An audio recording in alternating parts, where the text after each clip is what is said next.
What is going on, ladies and gentlemen? I have got a secret that I have kept in my arsenal for so long, and I thought it was about time to release it to the world and share with you how I do it. But Jack, what is in your arsenal? What have you got? Don't you bloody worry, mate, alright? I'll absolutely sort you out. There are so many people right now making video content on social media for Snapchat, for TikTok, for Byte, for Instagram, for Facebook stories, for LinkedIn, for YouTube, you name it, we're making content. But the biggest question I get is how on earth do you animate the progress bar that shows what stage your video's at from start to finish? And I just thought, yeah, let's give it a go. So let's take your social media content to the next level. This banging little tutorial. So let's go over to Adobe Premiere Pro CC 2020. Damn. So go and import and set up your sequence and get your video absolutely smashing. As an example, this is something that I did earlier.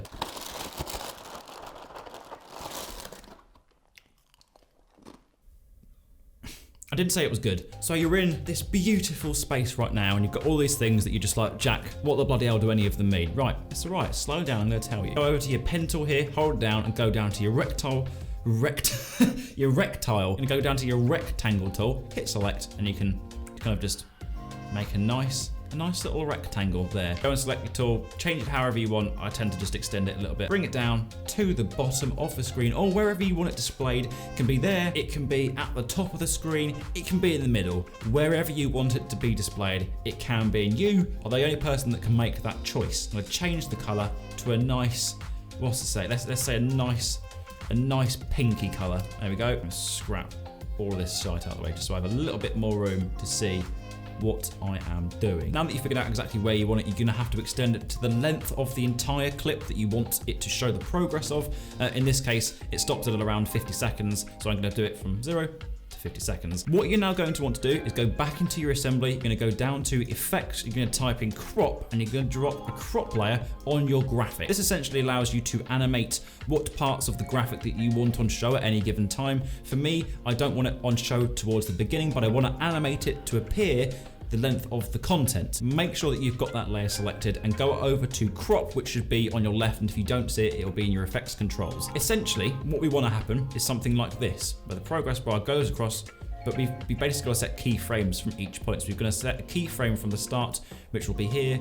We're going to hit cool. This is where we want that to start. We're going to go all the way to the end of our timeline, more or less. It should automatically keyframe it, but if it doesn't, click this little button here, add / remove keyframe, and that's pretty much it. You can do it with lots of different things. It's not limited to just graphics or shapes. It can be text, it can be layer based, it can be adjustment layers, video based, whatever you want. Once you've learned how to keyframe and animate, I guess your imagination is your only limitation in that kind of sense. Now this is something that I see a lot on social media. So what we want to animate here is this little section in the title. He's eating like an absolute mad lad, which I was eating chocolate orange shreddies, which if you haven't got them, mate, you are missing out on something absolutely decadent. I want to add something a little bit more jazzy. So what we're going to do is duplicate the layer by clicking the layer that you want, holding down Alt and dragging up. This essentially just makes a copy and paste of the layer, but you can choose where you want it to go. So essentially what we've got is we've basically created two different layers, and we're going to edit the top one to make it look a little bit different, and then we're going to animate that text layer back in to show the progress.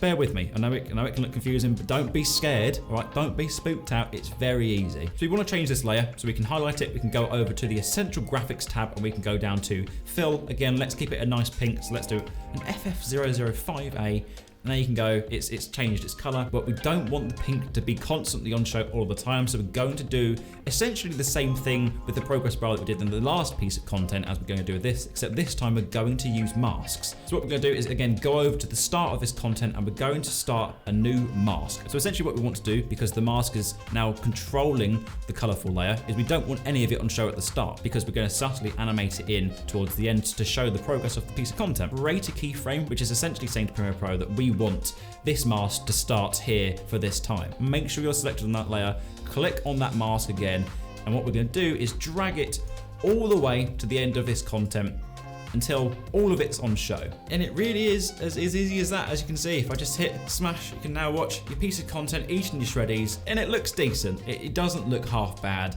It's a creative way of adding progress to the content. If people are on social media and they can't see the timeline, this is a nice indication to tell them and to let them know how long of that piece of content is left. So it increases retention, it allows people to engage a little bit more with what's actually happening, and yeah, that's kind of is pretty much it. As a creative, it's your job to turn certain aspects of knowledge into more creative things, learn keyframes, learn masking, and before you know it, you will be able to create some amazing stuff. You've just got to learn it and invest the time into doing it. So I'm putting up a lot more content on YouTube over the coming weeks and months. So if you're not subscribed already, hit that subscribe button, leave a comment down below and tell me how you're going to be using this in your own content.